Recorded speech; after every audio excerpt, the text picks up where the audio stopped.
important phase is fall camp. It's also the shortest one. You know, we've got 25 days, and you get 20 practice opportunities, and we've got to take full advantage of that. And with that, fall camp is officially here. Well, technically, they kick it off tomorrow. Now, today was Media Day, where we got a first look at the 2022 Wisconsin Badgers and their mindset heading into this season. In Indy, it was be the best in the Big Ten, and that theme carried over to this afternoon. Braylon Allen is coming off one of the best seasons as a freshman in Wisconsin history. For year two, it's simple. Be the best backfield in the nation, something he believes is attainable. So much so that he posted a picture of him, Ches Malusi, and Isaac Arendo with that caption on Instagram. And the driving force behind it, the year 2012, where James White, Melvin Gordon, and Monte Ball rushed for over 3,000 yards, 37 touchdowns, and won the Big Ten. Something this year's trio plans to do, but better. That definitely gets me excited because it shows that those guys have the confidence, you know, and I think that's, you know, one of the most important things. Like I said, all three of them are really good running backs. To be better for sure, and, you know, me, Ches, Isaac, Julius, Ship, all of us, you know, there's some guys that weren't able to get in the picture with us, but, you know, I think we're, like I said, the best backfield in the nation, and we're just all eager and hungry to prove that. Gone are five-year starter Sidney Hilly, five-time first-team All-American Dana Redke, Lauren Barnes, Grace Loberg. You get it. The reigning national champs lost a lot of experience. But that's okay. They're also bringing in a lot of talent. And remember, there's still key pieces returning. So instead of a rebuilding year, they're calling it a reloading one. And the Badgers are ready for another run. We do have so many new people joining our team that are bringing so much to the gym, whether it's a transfer or our incoming freshmen. Like, they are all ready to compete. They know what we're about, what this is about. They believe in themselves. They've got a lot of confidence. They're not trying to be Sidney Hilly, just like Sidney Hilly wasn't trying to be Lauren Carlini. You know, but they believe in themselves.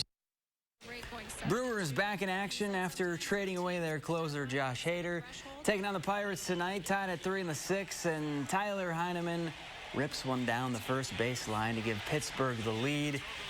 Then it just got plain ugly. Willie Adames throws one into the dirt, and the ball goes into the camera well. Heineman gets to go all the way to third. He'd score on a pass ball later in the inning. Brewers fall 5-3. We're back after this.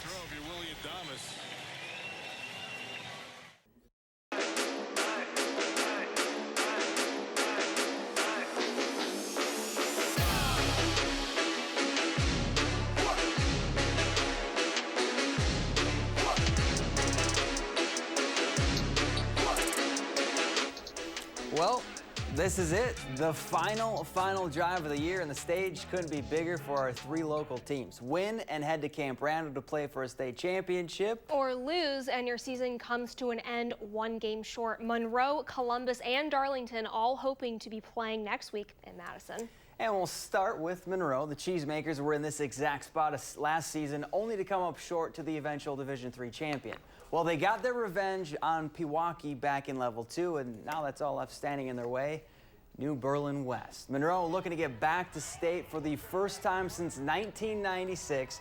No score in the first. Cheesemakers on the move, and this is Alex Hernandez, and he's running right into your living room. The 21-yard TD scamper puts Monroe up 7-0.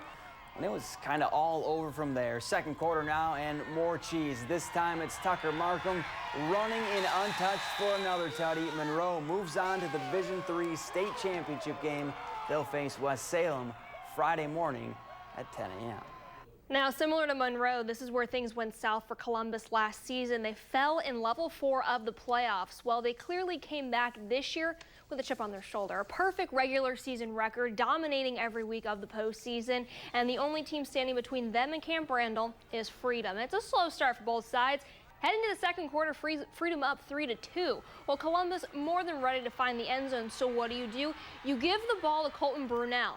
He's gone for the first tutty of the night, but Freedom, answers back a few minutes later. And that's the theme of this one. Each lead has a response. Well, the Cards get the final one. They win it 32-16 and will play Catholic Memorial for the D4 title on Thursday at 7. Darlington is no stranger to deep playoff runs. They've been to state 12 times in program history. That's second most all-time behind Arrowhead, Edgar, and St. Mary's Springs, who are all tied with 13 appearances each.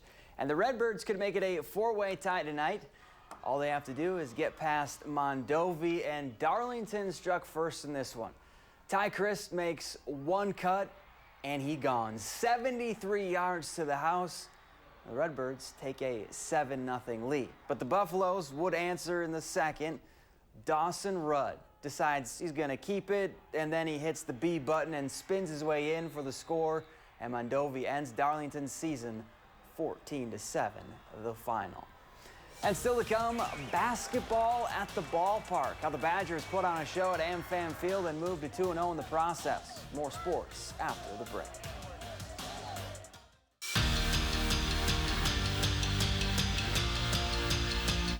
The Badger men's basketball team took their game to the ballpark tonight as Wisconsin tipped off against Stanford in the first ever Brew City Battle Series, where the two played basketball at AmFam Field. Second ever meeting between the Badgers and Cardinal, and no matter where Tyler Wall is playing, you know he's going to ball. The senior works hard down low for two of his game-high 17 points. Wisconsin jumped out to an early lead, and they got some big-time contributions from Connor Essingen and Jordan Davis tonight. First, it's Essingen stepping back and knocking down the triple. 8 points off the bench from the freshman. And then later, it's Davis with the perfect cut in the lane. He gets the bucket and the foul. Bucky led by 12 at the break, and they go on to win 60-50. Davis finished with 13. Chucky Hepburn added in 11 points and 5 assists, and it was a big-time win in a big-time environment. This had that type of feel. I mean, just I thought from the size and scope of the building that it had the potential of it, and then when you have, like I said, the fans show up like they did tonight, everybody, I mean, they probably won't tell me if it's not a good experience, but everybody, I mean, I had fans grabbing me that I have no idea who they are as I was walking down to the dugout and stuff, just so excited to be able to be a part of this event. Wisconsin women tipped off the Brew City Battle in the afternoon against Kansas State, and UW got off to a fast start. Julie Poshpishlova drills a three. She had 17. Just like that, Badgers up 13. But the lead would disappear in the third. Badgers down 3. Maddie Wilkie changes that in a hurry. She connects from deep to tie the game. Wilkie also finished with 17 points, but it wouldn't be enough. Kansas State outscored UW 31-17 in the fourth. Badgers fall 77-63. The first two games, we came out like gangbusters in the first half, and so I just said to them before, you know, obviously we're very capable of playing well and at a high level, and we got to figure out how to really, you know, step on people's necks. It's aggressive, but you know, that's what I said. And in those moments. There's really no team in the Big Ten playing better than Wisconsin right now. Since losing their league opener, all the Badgers have done is win. They've won 12 straight conference matches and are sitting pretty in their quest for a 4th straight conference crown. Wisconsin welcoming in Rutgers to the Fieldhouse tonight, and Sarah Franklin was doing her thing. She hammers it home for the point. Franklin finished with a team-high 11 kills. Then later in the set, this is what you call a heart attack. Danielle Hart tattoos the set from MJ Hamill. 8 kills tonight for her. The Badgers brought the brooms. They get the sweep in straight sets. To the pool, Division II girls state swimming and diving meet.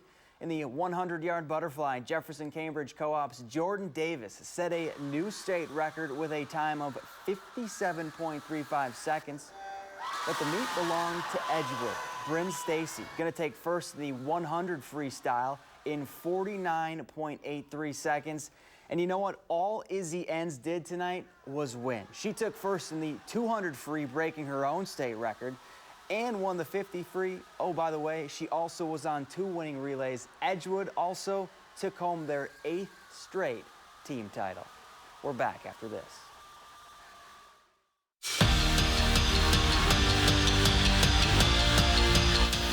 No doubt about it, Giannis is the best player in the world right now. Take Sunday as an example. On an off shooting night, the Bucks big man still had a historic performance against the Celtics. His triple-double was his second in the playoffs.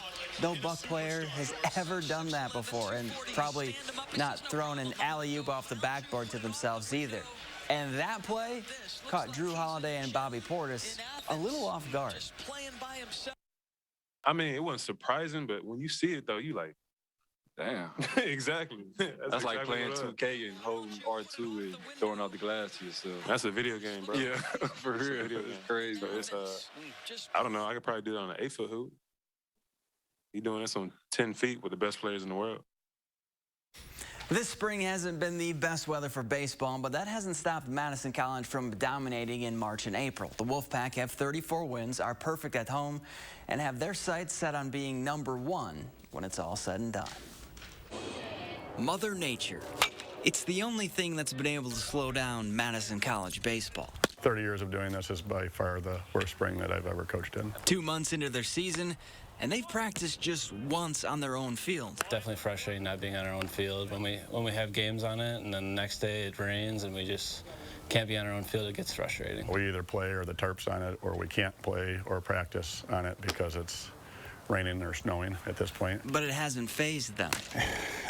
Well, we're in Wisconsin, so you know, it's just we got to stay focused. The Wolfpack spent the month of April ranked #1 in the NJCAA Division II poll. You know, it's important to be #1 at the end of the year, and rankings right now don't really mean as much to us. And they're undefeated at Robin Roberts Field. We really had high expectations to come in here this year and win a lot of ball games, and I think we've exceeded those, but the year's not done, so we're trying to finish it out strong. We had unfinished business from last year, so we were just hungry to get after it this year, and fortunately we've been doing good. And with the postseason right around the corner, our expectations are to win a national championship, and we won't be satisfied without that. They're dialed in for another World Series run. After their series win at Penn State this weekend, a pair of Badgers were honored by the Big Ten. Matty Schwartz was named Pitcher of the Week after striking out 14 over 20 and 2/3 innings, and Ellie Hubbard was named the conference's Freshman of the Week. And the Madcaps fell to the Steel tonight, so it will be a winner-take-all Game 3 in the Eastern Conference semifinals Tuesday night in Chicago.